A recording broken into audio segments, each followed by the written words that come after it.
Okay, Success Nation, this is your host Michael Nguyen from asiansuccessmagazine.com, where successful entrepreneurs show you how they build companies and achieve success. Let's get started. I'm so thrilled to introduce my guest today, Hussain Manjee, President and Chief Success Officer of DallasHDFilms, an award-winning and premier video production company that specializing in corporate marketing and promotional films. And under Hussain's leadership, the studio has won numerous awards and recognition, including the Baylor University Texas Family Business Award, the Texas Star Award for Best Filmmakers, and recently he has won the Dallas Business Journal Minority Business Leader Award. And his brother, Shezad Manjee, he's also the founder and the Chief Creative Officers at DallasHDFilms, and the sister company Hakim Sons and Films. Shezad has filmed and worked on 5 continents with more than 10 Fortune 100 companies with more small to mid-sized businesses. And the studio has won international recognition and creative film awards, including the AVA Award from the Association of Marketing and Communication Professionals. Hussain and Shezad, welcome to the show. Thank you so much for having us, Michael. We're thrilled. All right. So, are you prepared to inspire? Absolutely. Let's do this. All right. Perfect. So, I've just given my listener just an overview about you. So, take a minute and tell us about you personally, because we want to get to know you, and then give an overview about your business, starting with Hussain. Absolutely. Okay. So, I am the younger brother in the relationship. I joined the company in 2008 as a part-time consultant, and I became a full-time CEO in around 2010 timeframe. Prior to that, I've worked in large corporate environments with large organizations like Citibank. My undergraduate education is in computer information systems, and then I realized that I wasn't cut out to be in front of a computer the entire day, and I was more of a people person. So I went back and got a master's education in marketing from SMU, and then I did my MBA focused in entrepreneurship, very much like yourself, Michael, and I studied at Babson College out in Boston, Massachusetts. So, and personally, I'm married to my wonderful wife for 2 years, and both Shezad and I we share a very special family pet, which is Posh, which is our Chow Chow.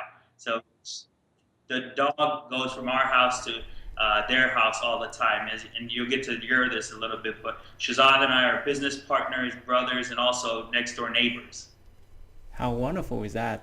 I didn't have a choice. He got approved. I had to move in. Okay, Shezad. It's been thrilling over the last 5 years for us to work together.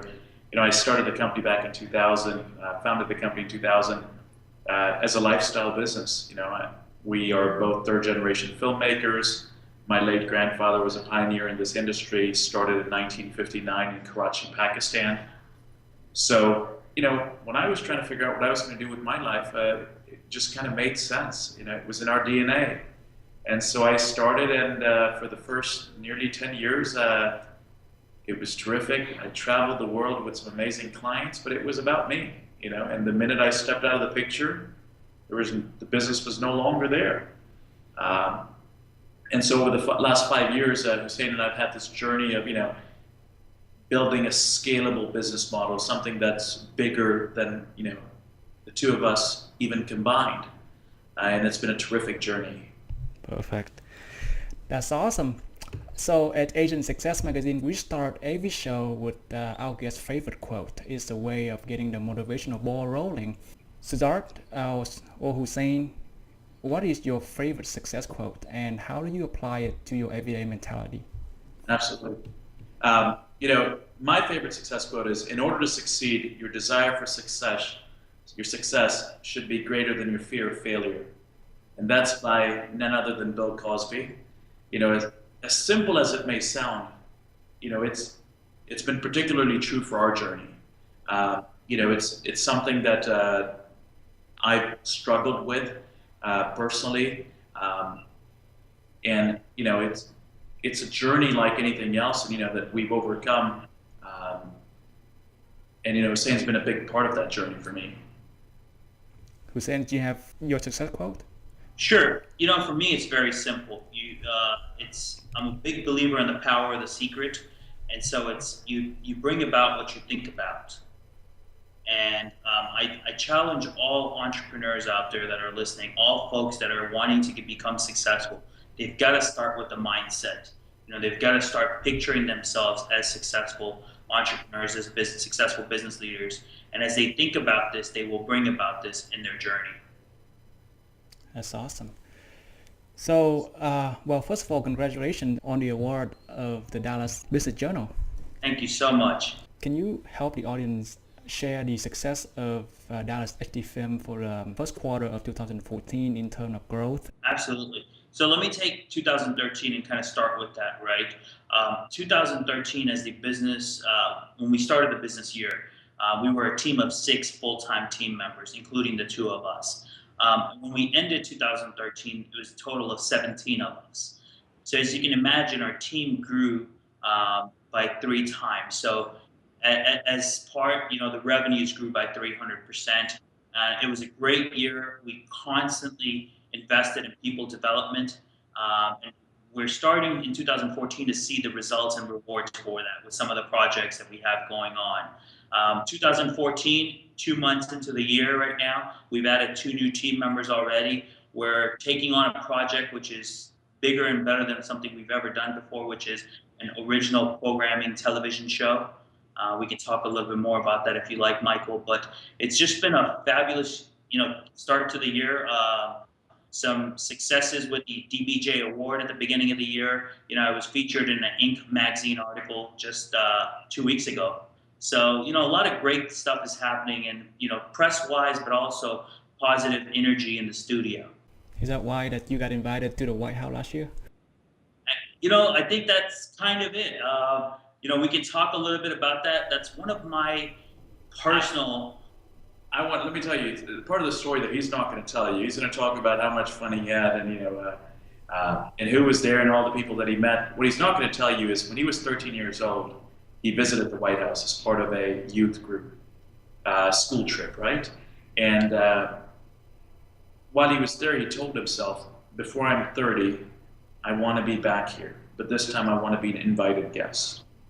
2 days before his 30th birthday, he was an invited guest at the White House. That's no coincidence, right? That's the power of setting a goal and the universe conspiring and making things happen. So, that has really inspired and reignited our excitement for what 2014 can bring. Did you consciously keep that goal for all the years when time passed by? That's a great point, Michael. To be very honest with you, I had set that goal and kind of forgotten about it. Until probably a few months before my 30th birthday, I started thinking more about, looking back, this is a time when you're, changing decades in your life history. So you're thinking about, what have I accomplished in the past 3 decades? And I just went through and did this exercise where I kind of had a reflection activity. And this was one of the things that popped up in my mind. Again, not making a big deal about it, but I guess it was the first week of December, so it was probably 3 weeks before my birthday. I get this email from an organization that I've been involved with in politics and so forth. And it's an organization that works for economic opportunities and improvement. And they said, hey, we've got an opportunity to invite you to the White House. And I'm like, you gotta be joking me. And then I get on the phone with them the next day. This was a day where we had a snowstorm in Dallas, so the business offices were shut down. So I get on the phone with them the next day and I had a conversation, had about a 20-minute interview, and they like, we love you. Can you, book your tickets? And I'm like, wait, this has got to be some sort of scam, right? I'm thinking to myself that my name is Hussain. Before I book my ticket, I need to buy insurance for this flight, right? Because I don't think they're going to, do this whole security clearance and everything. But the whole process went very flawless. All within 20 days, I found out about the trip. And I got a chance to experience it. And I met some amazing people along this journey. Congratulations again. Thank you so much. I know that some people. I read a story that Jim Carrey, he before he got famous, he had a check. He wrote himself. He made a check himself $1 million, and then he framed it somewhere. Then finally one day he made it. But that's why I asked you: did you consciously think about that goal since you were 13 years old? You know, I have a similar goal with the financial, and I have a check that I've cut to myself. This is a concept that I took from the film The Secret, and I have this check in my office that I stare at all the time, and it's a constant reminder of where I need to be financially. And I'm on the way there, right? Which is awesome. I said, you can make it whatever amount you want, as long as it's not coming out of my bank account. We're good with that, all right? Okay, I want to learn the behind the scenes stuff that helped you guys grow 300%. Sure, yes, please. So, there are a few organizations that have been very instrumental. Michael, and you may have discovered this in your journey. One of the organizations that has been absolutely tremendous in the 2013 fiscal year that we're talking about, where we experienced this growth, is EO, Entrepreneurs Organization. Hussain joined through the accelerator program and then going into EO. And I'm not even a member, but the learning I've had through this guy, it's been tremendous, absolutely tremendous. Thank you for bringing that up, Shezad. I think, Michael, when it comes down to strategies, what I think is important is we focused on hiring amazing talent, inspiring them, giving them education and the tools that they need, and then getting out of the way. And that's one thing that, as business owners, is very difficult for many of us to do. We kind of become the roadblock in our own success because we're trying to control every aspect of everything that we do. And in our organization, what we realized last year is if we had the right team in place, we felt very confident that they could deliver amazing results for our clients. And we were supporting them and there for them when they needed it, but we let them go through this journey on their own, and it was a great, I think the first time for us in our business that we did that, and it really showed fabulous results. Let's say if you had to share with the audiences 3 top strategies for them to grow 300%, what is your first one? Sure. So, this is interesting. I just had an article in Inc. magazine about this, but one of our strategies we did is we partnered, it's strategic partnerships with advertising agencies who were already established. They already had established relationships with amazing clients, right? The Fortune 100 companies that we want to work with, they had amazing relationships with them. So we created a white label platform to sell our services through their business. They created a profit center for themselves, and we grew and created a profit center. So it was a win-win-win relationship because we won as a business, they won as a business, and the client ultimately won because they got a fabulous, project. So in other words, you created a white label services to your portfolio.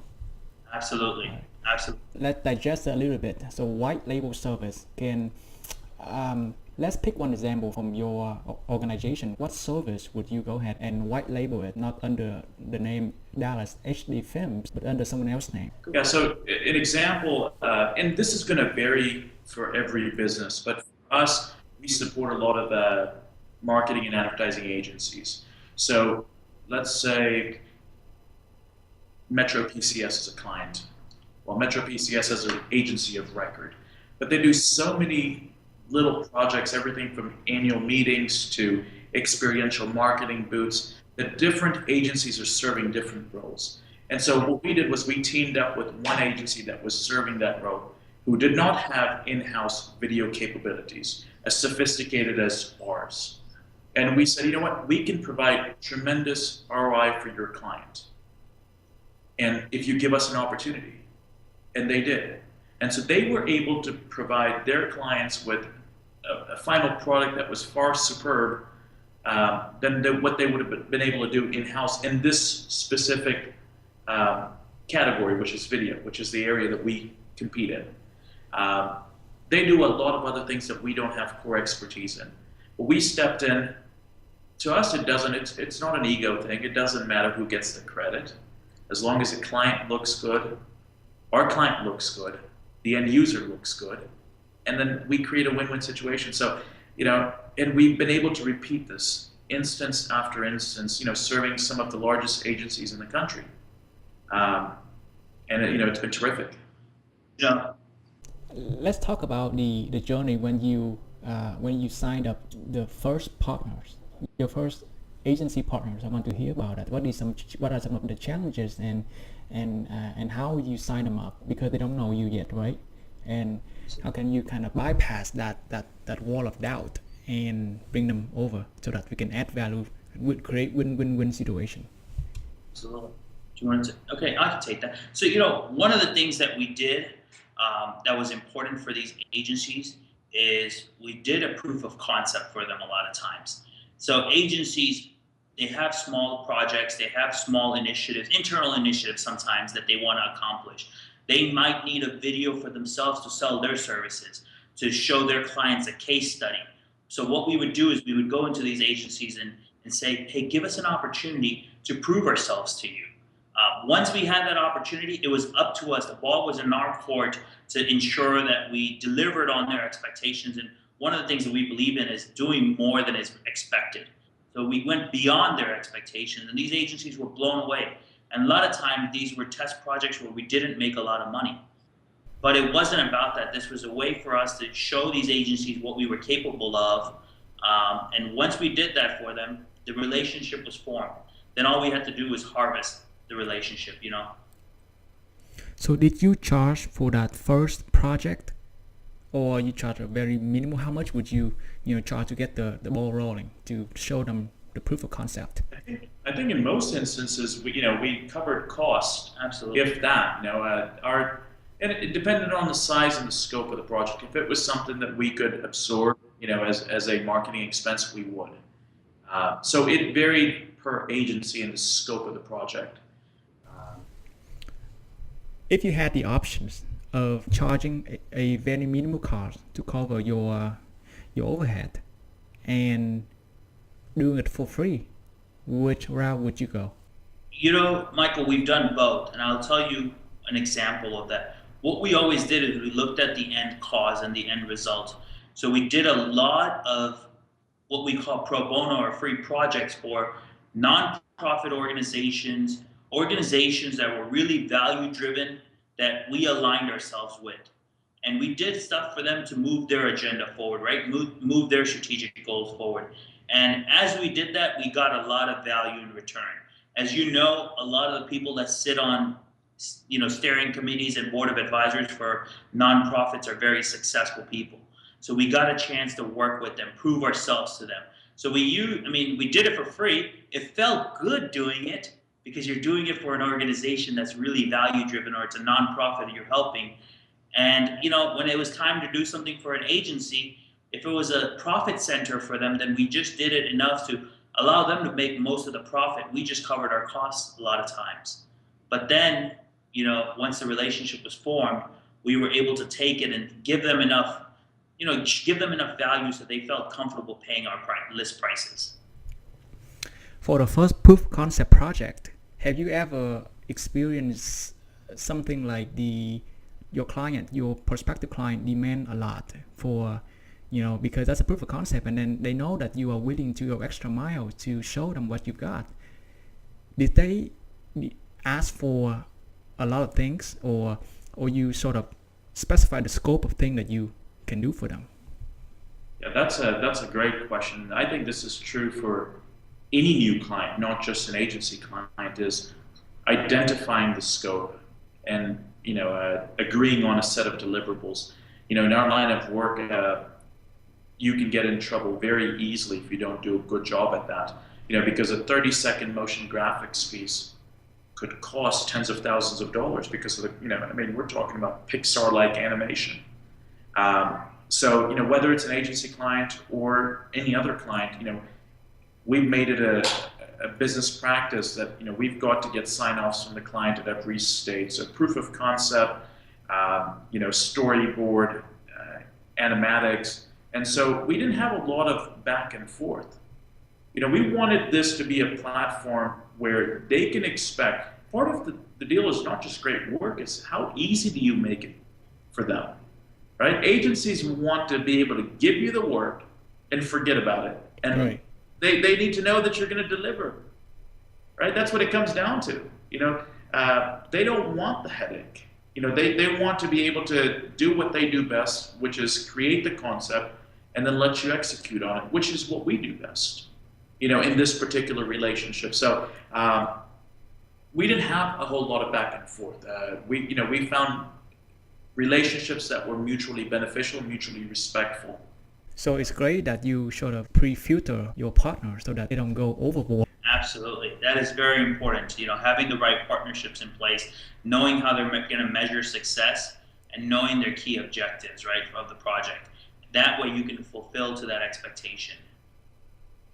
Perfect. Michael, if it's okay, if we're going to strategy number 2 or 3, I'd like to, because the second strategy really ties in, in terms of how we've been able to grow. So whenever you're ready for that.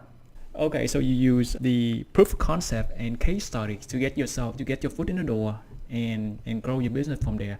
And once you got your first partner on board with you, how do you grow from that to, 5 times? How many partners do you have right now? Tens of them. It's hard. Tens of them. Okay, so how do you grow from 1 to 10 times? If you don't mind, I'll share this. Yeah. I think it's important to create brand ambassadors. And we did that by having these agencies serve as our brand ambassadors, having them be the testimonial for other agencies, getting them to say it in their own words how much value we brought to the table, So in our next newsletter, we're going to be sharing an agency that we helped. And I just had a meeting with the CEO of this agency yesterday.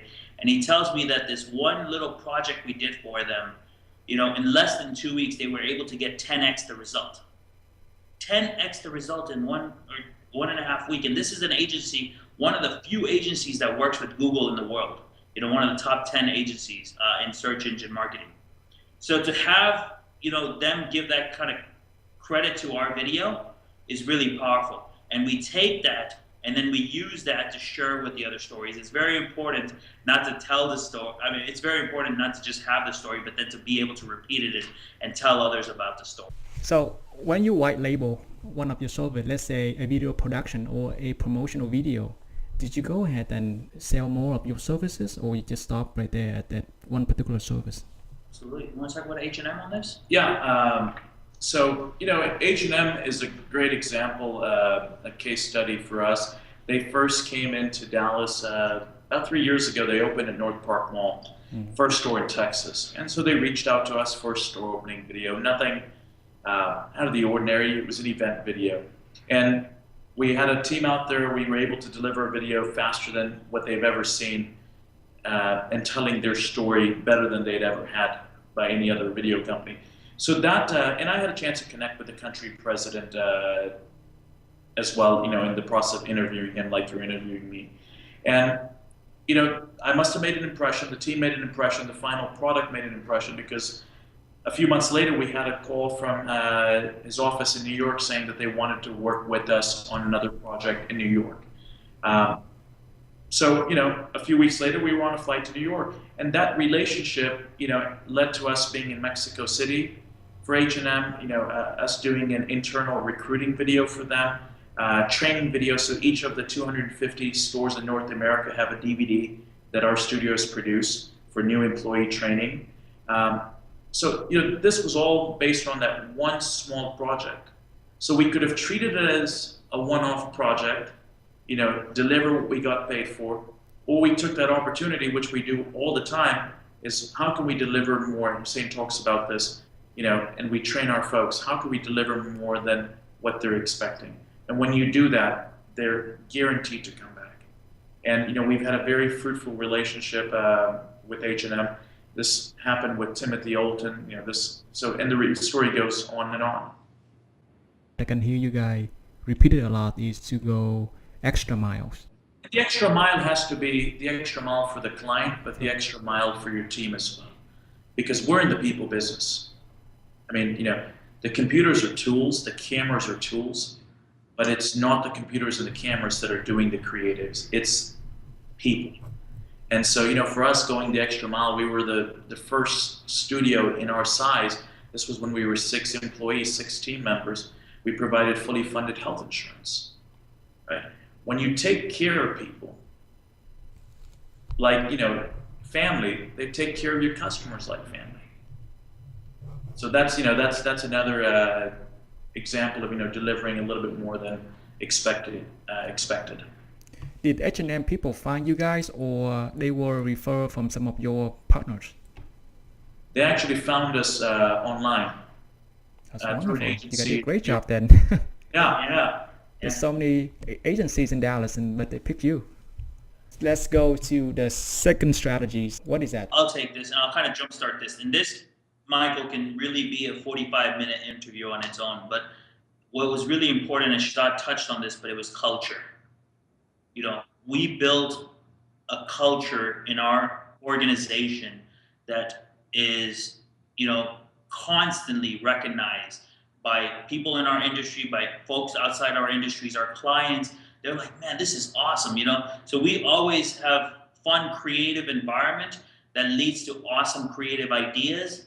And, you know, for an organization like a young startup, if you can take it, the culture is a key to the innovation, right? And that's really helped us, you know, is delivering innovative products and solutions. You know, having this fun platform to work with. That's awesome. Now let's share with the audience some of the techniques that you have done to build up the culture at. I think starting off with, you know, instead of our, you know, normal staff meeting, we have a treat Tuesday. So every Tuesday morning, a different team member brings a treat for all 19 of our team members, and we kind of kick it off. And it's usually a 20 to 25 minute meeting. Within that meeting, we acknowledge a team member of the week, which is a peer review feedback platform. In addition to that, we have a closed Facebook group within the company where, you know, so if I was helped, you know, to give you an example, this morning I had 4 hours worth of interviews on Fox Network talking about political campaigns and video advertising and addressable ads. Well, this opportunity came to me a couple days ago. I'd been slammed. So I asked Jordan, who's in our pre-production team, and I said, Jordan, can you help me on this? I need to become a subject matter expert. I know advertising, but I don't know enough about campaign advertising. And, you know, by the end of the day, I had a 4-page brief I was able to start from. And this morning I had 9 interviews, you know, across the country. And you can't do that kind of stuff without the right people in place. You know, so just empowering people and acknowledging. So guess what? This morning I complimented them on our closed network and said, my day started off at 6 a.m. so well because of the work Jordan did. Okay, let me repeat. So you bring the treats to all of your employees every single week, or maybe once a month, or what? No, every single week. It's Treat Tuesday is an every Tuesday activity. So 52 times a year we do this. And if Tuesday falls on a holiday for some reason or something like that, or if our team is going to be deployed, like a couple weeks ago, we had a big project. We were going to be out of the office on Tuesday. We did our event on Monday. So we make it a habit to do it every week. This meeting is important because what it does is we start off the meeting with our company's core values. You know, the 7 core values that we all have to exemplify as a team. Then we go into recognizing the people, the stars of the week, right? The team member of the week. And this, again, has been a survey that goes out company-wide that everyone picks a team member and why they think this person has really been an awesome team player this week. So we have those results, we share those results, then we talk about any company updates, we talk about any upcoming projects. We have a team member every week that plays the role of what's called studio sheriff. And they have a sheriff's hat and a sheriff's badge. And one of the responsibilities they have is they bring an inspirational, fun video to the team. So we share a video that's something off of YouTube, you know. We have inspirational quotes that we throw up on our white wall. We have a wall of inspiration, so we throw up white quotes on there. Quotes on this white wall. So things like that, you know, we've constantly improved and we've learned from other organizations. None of these are original ideas, right? We've just taken them, modified them, and used them for our company to create an excellent culture around. So what are some of the emotional reasons why the client come to you to seek out your service? We have the best popcorn in the world. Best popcorn in the world? Best popcorn in the world. I can't wait to come to the office right now. Your viewers need to make it a point. We're at the Crescent. You come into the theater. We have custom popcorn flavors. One is red velvet cupcake. So if you're a red velvet fan, but it's your question about emotional connection. Hussein's just finding this as a reason to get some popcorn. This is an entertainment break. So as you can see, Michael, we always make sure we have plenty of sweet treats around the studio. How did you bring talent to your team, and how do you find them? We just have to go outside of Dallas. Last year, we had 2 of our team members relocate from other states to Dallas to come work with our studio. This year, just last week, we had a new team member start February 15th. He relocated from Washington State to come to Dallas to work and be a part of our studio. But that's, again, out of 19 people, that's 3 people, right? But I think talent is everywhere. It's, for us, we found amazing talent. I think there's a lot of talent still out there. What's different is in our industry, the world, it kind of operates with the freelance model. And what we've done is we've kind of redefined that model. We've redefined that model by building a culture, building a team where people want to come and be a part of something. They know that they can accomplish more being a part of this larger group than they can on their own ever. And so, we have 3 of our team members that owned their own companies beforehand, and now they're a part of our team. And the reason is, people will come and be a part of our organization because we believe in entrepreneurship. So this topic is on entrepreneurship, but I'm going to give you a little different spin. Entrepreneurship is constantly involving everyone within the organization to think like an entrepreneur. So each of our people are empowered to make creative decisions, to constantly bring new ideas to the table and treat it like their own company. They're empowered to make decisions that create a better destiny for all of us. And so usually you don't see an environment like that in our industry. And so people flock to our studio. We get probably a handful of resumes every week. And that's because the word has gotten out. So we don't have a talent shortage at all. And we're blessed, but we don't have a client shortage at all. We truly, Michael, until November of last year, we really didn't even have a business development person. So all of our business development was happening because our clients were so happy with their service. They were telling their friends and family, and the word was getting out. The word got out from one agency to the other. When a senior vice president or marketing director from one agency leaves and goes to work for another agency, he was taking us with him. And that's kind of what was helping our success. So now, with the reality of economics, when you were assigned with a project, but with the budget limitation or constraint, apparently from the artistic point of view, you don't want to limit or to constrain your imagination. How do you balance that between the reality of the budget of the project and the perfectionist instinct inside you, that you want to make the project better and add more value? Having a CEO that keeps you on a short leash. That's something that I think every creative struggles with, right? Is how do you deliver an amazing film, an amazing, story every single time? Because clients' budgets range from $5,000 to $50,000, and you can do a lot more with $50,000 than you could with $5,000.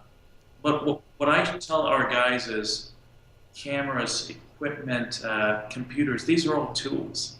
The story comes from here. And there's no cost of this right here, right? The heart, every story has to be authentic. And so we can tell the most authentic story regardless of the budget.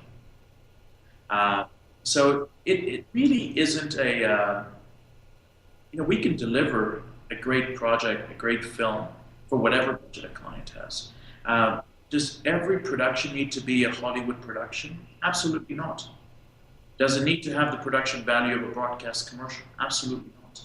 So, knowing how, one of the questions we asked early on in the very first conversations, how are you going to measure the success of this project? To the client, we asked this question. That determines the final product. So if it's an internal video, it needs a different set of, requirements than if it's going to be shared on a company's website or if it's going to be a broadcast commercial. So understanding that we can create a project scope and a budget that's going to work with that. And then, having checks and balances. So if I want to go overboard, Hussain brings in, we have a terrific executive producer who joined us from NPR in Washington, D.C. So, she's got, terrific background. And so they keep me on a short leash is where I'm getting to. As any professionals or creative, they always have to face with that challenge all the time. Absolutely. Absolutely. And, I think you're faced with that challenge, but like Shezad said, having both sides in the organization, having the right brain thinkers and the left brain thinkers in the organization, they check and balance each other out. So when maybe a creative person wants to go overboard on something, there's going to be another team member that's going to be like, hey, do you really think we need to do this? Can we do this in a more innovative manner that costs the client less? And if so, let's figure that out. And that's kind of what we do all the time.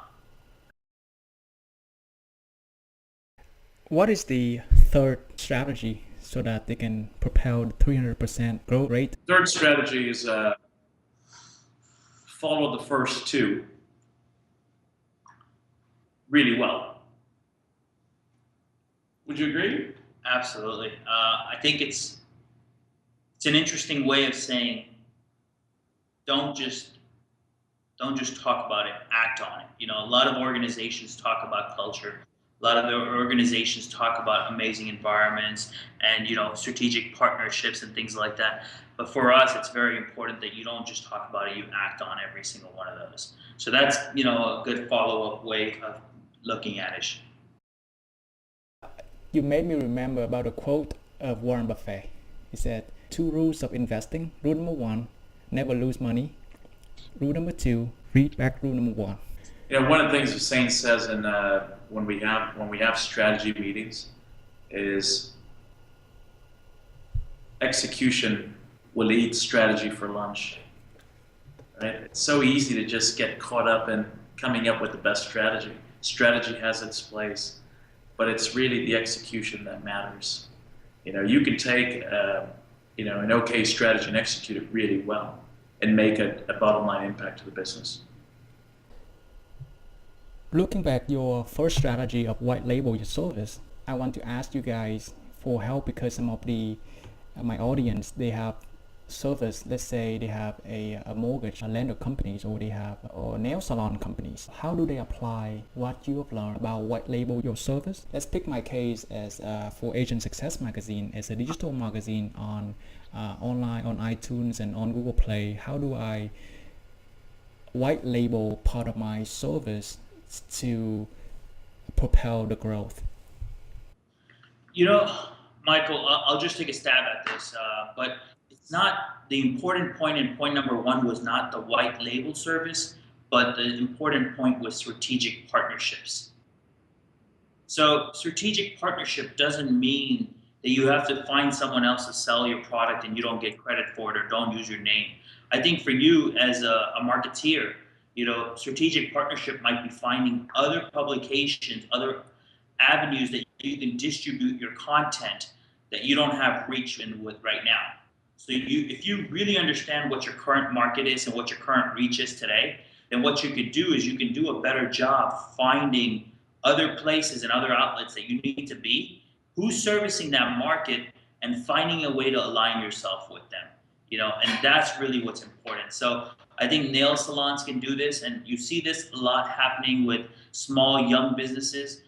they find other people in the marketplace and, serving complimentary products and stuff. And they say, hey, let's cross promote, let's do where you recommend your clients to us, we'll recommend our clients to you. And, they do special offers and this and that. And there's so many creative ways of doing it. And we see this every day. So it's nothing new. It's just you as an entrepreneur have to take the time and energy and figure out where do you want to go, who's already there, and then aligning yourself with them. Question for you guys. What are some of the proudest moments that each of you have as part of the company? I think I've talked about one of my personal proudest moments, right, was the journey to the White House and the award with the Dallas Business Journal recently. These are things that have propelled me and excited me to continue down this path, right? But I think another proud moment that I have, and it's a kind of a realization every day, is living your life. Living your passion, right? I get a chance to come into work every day, not feel like I'm working, be around some awesome people, and really be, excelling at it. And I'm only doing it because I'm following my passions. One of my passions is being a connector. I'm connecting people every day. And to me, that gives me a lot of satisfaction. And that's important to me, feeling satisfied.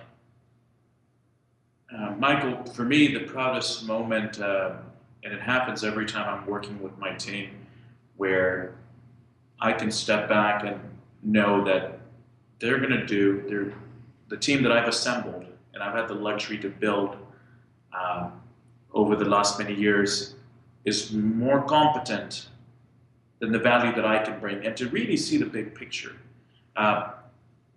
Where 10 years ago, I didn't know that if I was going to see that day. I thought I was, the go-to guy. And now I'm working with people as talented, more talented than I am. So a lot of times I find myself pulling myself out of the project because I've got a terrific team in place. So, if you'd asked me this question 10 years ago, I'd say, that's not going to happen. It doesn't get much better than for me. But now I've got this team that, it's amazing when you can pull yourself out of the equation and, yet the business still functions and functions well.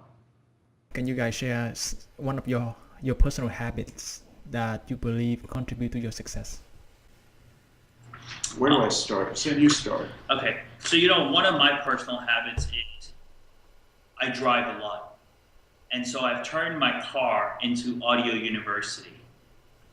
You hear a lot of speakers, public motivational speakers talking about this, but I think very few people act on it. So I'm on the road for more than 2 hours a day. And so for me, I'm consuming a lot of new knowledge and content all the time. And I'm not listening to just junk, basically. A lot of times negativity takes over when you're listening to the news and, so-and-so was robbed and this person was killed and this and that. I try to avoid all of that and take in positive content. I love iTunes University. I'll listen to lectures from professors and subjects that I want to get better at. I'm a big fan of Inc. magazine and Entrepreneur magazine. I listen to talks and videos from that. So I load them in my phone and then I listen to them in the car nonstop. One of my online resources actually was Learn Out Loud. I don't know if you're familiar with that, but it's a great resource to get access to a lot of books, almost every book, and you can purchase online or audible copies of it. So very similar to your company. I was like, what was my habit? And it's probably more of a practice, and it's probably understated, but, to say that you don't know something, when you're in a conversation or in a meeting or on a shoot, to say that you don't know the answer, but you're going to get back to them. And it's amazing. People aren't used to getting that response. And for me, it's very liberating, when I hear that, and, I don't know something. It's okay. It's okay not to know everything. I'm really going to get worried if I know everything because there's so much knowledge out there. So, just every now and then it's good to say, I don't know, but I'll get back to you.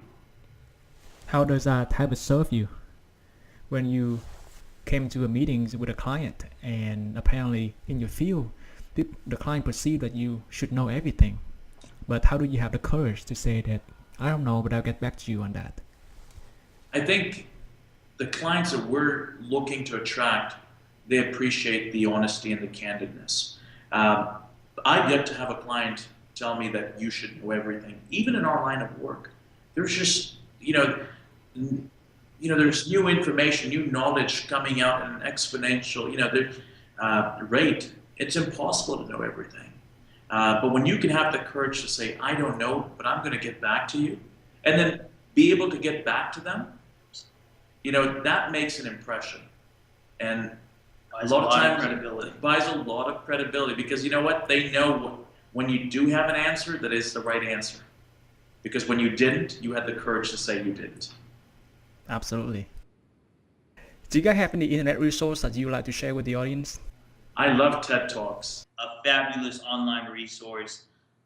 We live in this, Shezad kind of hinted at this, we live in this huge knowledge society, globalized world. Just to listen to world-renowned speakers from other places and to kind of learn from them in 15 minutes or so is amazing.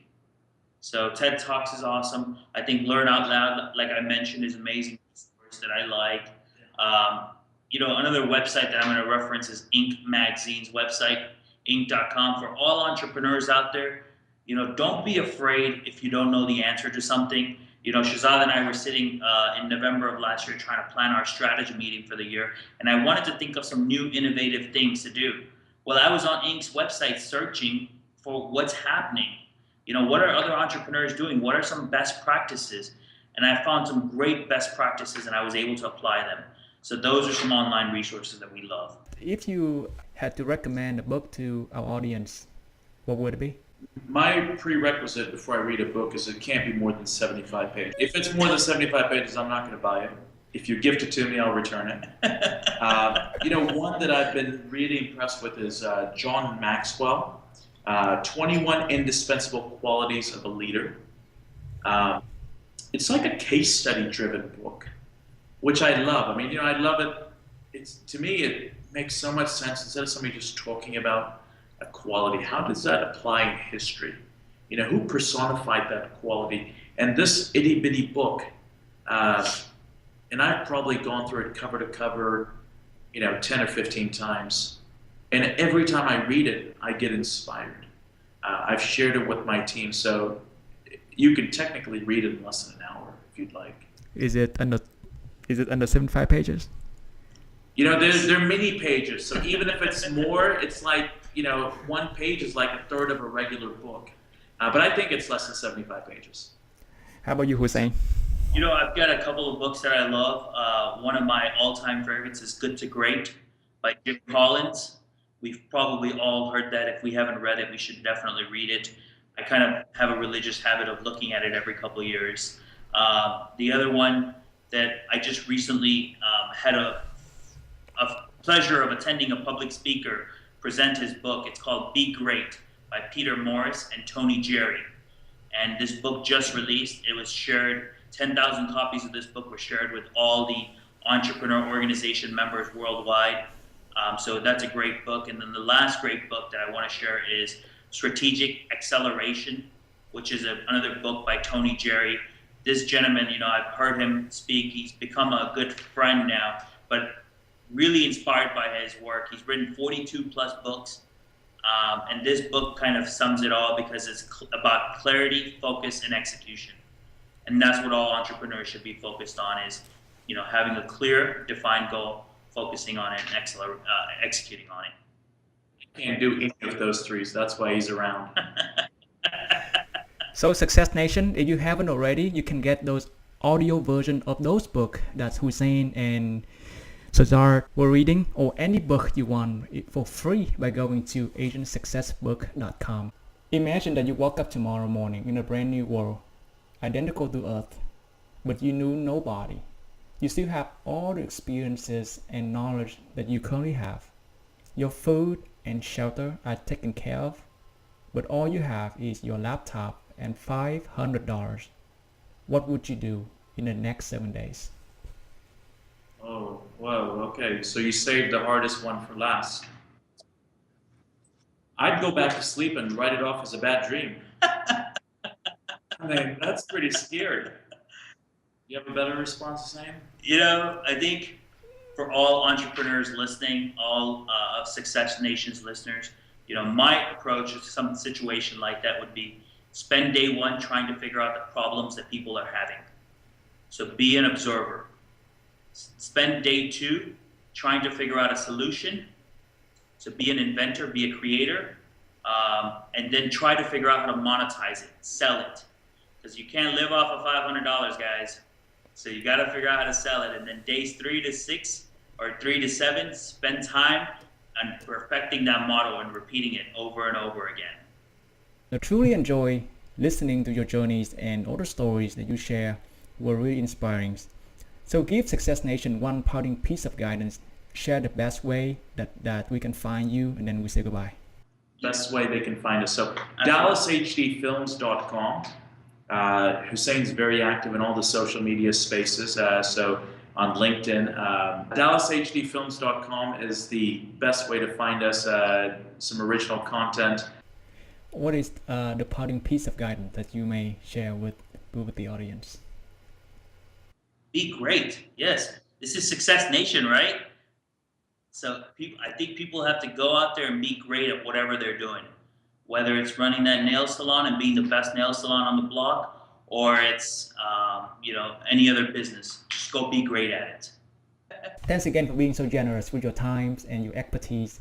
And Success Nation will salute you, and we catch you on the other side. Michael, before we depart, I want to salute you for everything you do for the Asian American population. Hats off to you. This is great work. Keep it up. And for both of us, we're just honored to be a part of this. So thank you.